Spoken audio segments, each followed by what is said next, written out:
नमस्कार, वुमन्स 24 चॅनलमध्ये आपल्या सर्वांचे स्वागत आहे. समूह प्रसंग सखीचा या सत्रामध्ये आज आपण भेटणार आहोत आपल्या खास सखींना, पूजाताई डहाके यांना. जाणून घेऊया यांचा एक छोटासा परिचय त्यांच्याकडून. ताई नमस्कार. आमच्या स्टुडिओमध्ये तुमचं खूप स्वागत आहे. ताई सर्वप्रथम तर आमच्या जे पण दर्शक आहेत त्यांना एक छोटासा तुमचा परिचय द्यावा. सर्वप्रथम वुमेन्स 24 चॅनलचे सर्व दर्शक आणि जे आयोजक आहेत त्यांना मी नमस्कार करते आणि तुम्हाला बोलवल्याबद्दल मी सर्वांची आभारी आहे. माझं नाव पूजा उमेश डहाके. मी संचालिका चित्रजागृती कलावर्ग व कला निर्मिती एक छोटासा कलावर्ग चालू केलेला आहे. सुरुवातीला मी एटीडी केलं आणि त्यानंतर मग जीडी डीपेड आणि हे जर माझ्या मनामध्ये रुजलेलं आहे लहानपणापासून.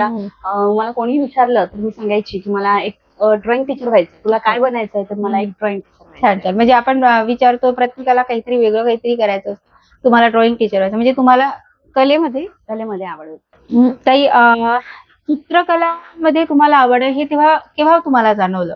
म्हणजे वयाच्या कुठल्या वर्षी तुम्हाला असं भास झाला की नाही मला या क्षेत्रामध्ये माझं करिअर करायचं? मी लहान होते तेव्हापासूनच मी साधे जेव्हा चित्र काढायची तेव्हा त्याच्यामध्ये काहीतरी नवीन वडिलांनी दिसायला लागलं. आणि त्यानंतर जेव्हा शिक्षकांना हे मी दाखवायची तेव्हा शिक्षक बोलायचे खरंच तुझं ड्रॉइंग छान आहे. आणि सर्व विद्यार्थ्यांमधून विशेष म्हणजे मला पुढ्यावरती ड्रॉइंग काढायला लावायची. मग त्यातच मला असं वाटलं की नाही आता खरंच ड्रॉइंग छान आहे. आणि तेव्हाच मग मी असं ठरवलं की आपल्याला कला शिक्षिका व्हायचंय पुढे जाऊन. मग त्या उद्देशानेच मग मी ड्रॉइंगचं जे आहे एज्युकेशन चालू केलं. आणि आज इथवर मी माझा एक छोटंसं आर्ट सेंटर आहे ते मी स्वतः चालवते. छान छान. आणि ते तुमच्या फॅमिलीमध्ये कोण कोण आहेत? माझ्या फॅमिलीमध्ये माझ्या सासूबाई आहेत, माझे मिस्टर आहेत आणि 2 माझी मुलं आहेत, मुलगा आणि एक मुलगी. अच्छा. छोटा परिवार, सुखी परिवार. बरोबर ना? ताई एक विचारायचं होतं तुम्हाला की तुमची हे जी ऑर्गनायझेशन आहे ही कुठे वर्क करते? म्हणजे कुठून तुम्ही हे सगळं ऑपरेट करता? मी सध्या आता घरीच आहे. म्हणजे कोरोनाच्या अगोदर मी कॉलेजवरती लेक्चरर म्हणून काम करायची. पण सध्या आता कोरोना नंतर जी परिस्थिती निर्माण झाली आहे आणि त्यानंतर लहान मुलं असल्या कारणाने मी सध्या आता घरीच आहे. आणि घरीच मी माझं स्वतःच एक आर्ट सेंटर चालू केलेलं आहे. आणि माझ्या एरियामध्ये मला माझ्या आर्ट सेंटरला भरपूर असा भरघोस प्रतिसाद मिळालेला आहे. दरवर्षी माझ्याकडे उन्हाळ्यामध्ये तर 200च्या वर विद्यार्थी असतात. 3 ते 4 बॅचेस मला पाडावे लागतात. आणि फक्त ड्रॉइंगच नाही तर ड्रॉइंगच्या याच्यामध्ये येणारे सर्व जे विषय आहे जसं चित्रकला आहे, रांगोळी आहे, नंतर मंडला आर्ट आहे, कॅनव्हास पेंटिंग आहे. त्याच्यामध्ये भरपूर पेंटिंग जे आहेत मी विद्यार्थ्यांच्या घेते. छान छान. म्हणजे ताई मुलं लहान आहेत म्हणून त्या घरून काम बघतायत, पण घरून काम बघताना देखील एक भरघोस त्यांना त्यांच्या क्षेत्रामधनं प्रतिसाद मिळतो आहे आणि त्या घरूनच त्यांचं काम करतायत आणि उन्हाळ्यामध्ये चक्क त्यांना 200 ऍडमिशन्स असतात. खरं तर हे कौतुकास्पद आहे. जोपर्यंत आपण आपल्यातली कला आणि गुण ओळखत नाही तोपर्यंत आपण कुठल्याच क्षेत्रात पुढे जाऊ शकत नाही. आणि त्यांनी त्यांच्या मध्ये असलेला जो गुण ओळखला त्यामुळे आज तक या क्षेत्रामध्ये नावलौकिक मिळवत आहे. ते मला एक विचारायचं होतं तुम्हाला की या कला क्षेत्रामध्ये जेव्हा तुम्ही काम करत आहात तर आपण भविष्यासाठी काहीतरी विचार करून ठेवलेला असेल. आता सध्या तुम्ही घरून तुमचं सगळे कामं करत आहात. पुढे तुम्ही भविष्यात याच्यामध्ये काय पुढाकार घेणार आहात? काय आणखी त्याच्यामध्ये नाविन्यपूर्ण येणार आहे? भविष्यासाठी म्हणजे एकच प्रयत्न करते मी की माझं आर्ट सेंटर जे आहे ते मला मोठं करायचं आहे. सध्या माझ्या आर्ट सेंटरला स्वतःची अशी इमारत नाही आहे. पण मी आता घरूनच सध्या क्लासेस घेत आहे. मी स्वतःची इमारत उभी करेल आणि इमारत उभी केल्यानंतर तिथे जेवढं मी शिकवत आहे त्याच्या पलीकडे मी अजून जास्त शिकवण्याचा प्रयत्न करेन. आणि एवढंच नाही, मला जेवढं येतं त्याच्या पलीकडे मी नेहमी शिकण्याचा प्रयत्न करत असते. आणि मुलींसाठी मी एकच सांगू इच्छिते की कसं आहे, मुली असो किंवा मुलं असो, कलेची आवड ही प्रत्येकाला असते. आणि मुलींसाठी असं आहे की मनुस्मृतीमध्ये जसं म्हटलं आहे की पिता रक्षते कौमार्य, पती रक्षते यौवना, मूल रक्षते वार्धक्य, न स्त्री स्वातंत्र्य महत असं म्हटलेलं. स्वातंत्र्य हे स्त्रीला कधीच नाकारलेलं होतं ते. पण ते आता ते संपलेलं आहे सगळं. स्वातंत्र्याच्या पलीकडे या गोष्टी गेलेल्या आहेत. मुलगी ही स्वतंत्र आहे.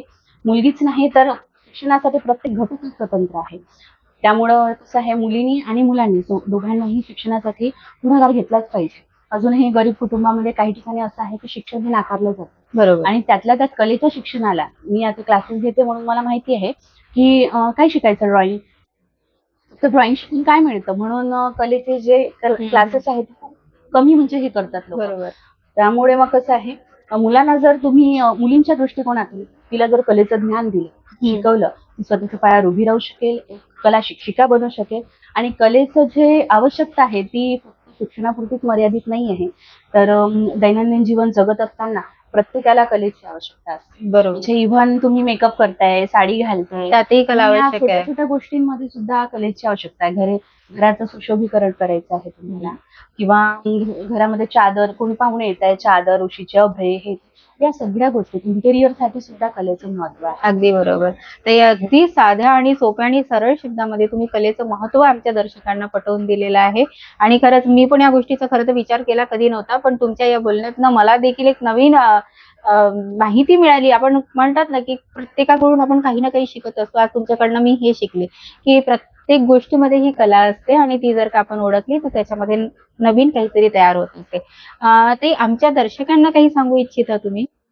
दर्शकांसाठी मी एवढं सांगू इच्छितो की मुलांना जे आहे, कुठलीही कला असेल किंवा कुठलीही हॉबी असेल, ती त्यांच्यामधली जी आहे ती कमी करू नका, किंवा त्या कलेला, त्या हॉबीला तुम्ही प्रोत्साहन द्या. कुठलाही हॉबी असेल मुलांची, मग ती खेळणं असो किंवा काही असो, त्यामध्ये त्यांचं करिअर करण्याची त्यांना संधी मिळेल आणि त्याच संधीचा ते उपयोग पुढच्या जीवनासाठी करू शकतील. अगदी बरोबर. संधीचं सोनं कसं करायचं मग ते आपली मुलंच ठरवतील. खरं तर त्यांना ज्या क्षेत्रामध्ये आवड आहे नक्कीच त्यांना पुढे जाऊ द्या, असंच त्यांचं म्हणणं आहे असं मला तरी वाटते.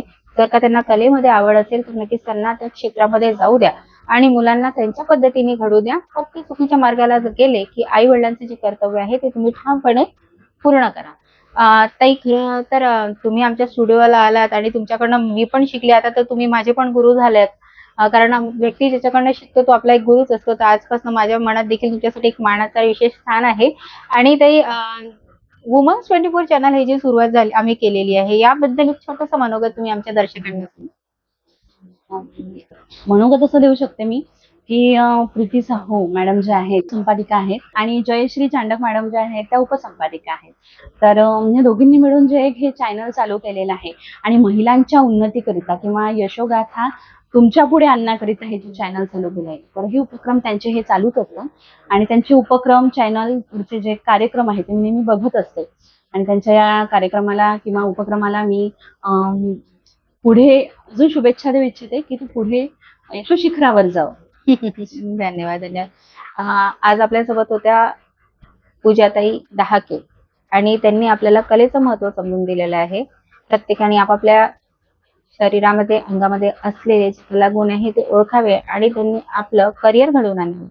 अशाच नवनवीन मुलाखती करता बघत राहा वुमन्स 24 चॅनल. तोपर्यंत धन्यवाद.